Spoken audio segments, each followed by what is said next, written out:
मोदी और दीदी में हम कोई डिफरेंस नहीं मानते हैं। 80% लोग देश के अंदर आज़ाद नहीं है। लगातार बेटियों के साथ रेपिस्ट रेप कर रहे हैं, लेकिन उसके जो सबूत हैं छुपाया जा रहा है, उसके खिलाफ कार्रवाई नहीं हो रही। आखिर क्या कहना चाहिए? कार्रवाई करने वाले बड़े बड़े अधिकारी होते हैं। आप लोग जानते हैं कि IPS और IAS जो होते हैं, इन लोग कार्रवाई करते हैं बड़े मैटर पर। लेकिन जो भी IPS और IAS अधिकारी है, ये लोग सब संवैधानिक पद में रह करके गैर संवैधानिक तरीके से देश में काम कर रही है। सबसे बड़ा रीज़न, अगर ये लोग संवैधानिक तरीके से काम करता तो हमारे देश में इस तरह का जो वाक़या आपको सुनने में डे बाय डे दिख रहा है, ये आपको सुनाई नहीं देता, मेरा मानना है।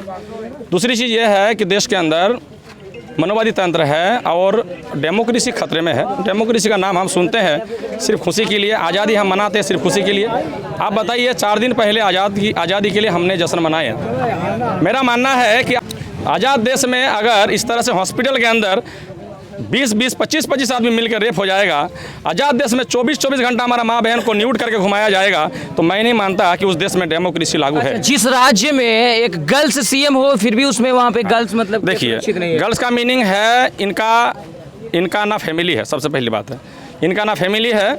और मैं इनको नहीं मानता अलग। लोग ममता बनर्जी को राजनीतिक एजेंडा से उनका खिलाफ मानता है, मोदी का मैं नहीं मानता। मोदी दीदी सेम है। सेम है, ये लोग सेम है। ये लोग सब दोनों मनवादी को मानने वाले हैं।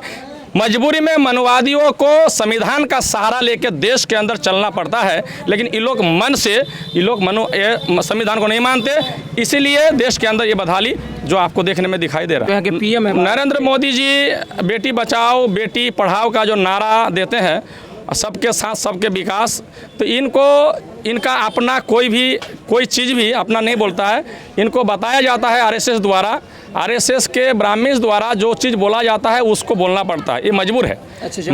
हाँ, मजबूर है। नरेंद्र मोदी के जो भी लोग नरेंद्र मोदी को ब्लेम करता है, ऐसा कर दिया, हम नहीं मानते कुछ किया उसने।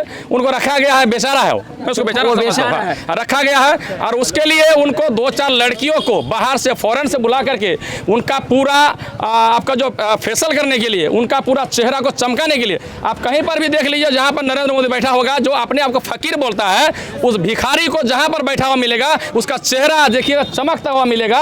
उसका 4-4 लड़की उनके लिए खाली सिर्फ सेवा में रहता है और उनका पॉलिश करने के लिए मुंह रहता है। तो एक प्रधानमंत्री देश के अंदर जहां पर उन्होंने खुद बोलता है कि 80 करोड़ लोगों को हम 5 केजी अनाज पे जिंदा रखते हैं, तो आप वो तो इतना मजबूर है हमारे लोग देश के अंदर खाने के मोहताज है। 5 किलो अनाज के बिना उसका जिंदगी नहीं कट रही है। तो देश के अंदर क्या बदहाली है? इस देश का प्रधानमंत्री अगर इस तरह से चमचमाता चेहरा पैसा के बल पर जनता के अगर बनावटी करके वो अपना घूमे, तो आप उसे क्या कह सकते हैं? वो अपना बल पे नहीं बना है, वो नॉमिनेटेड बाई RSS है।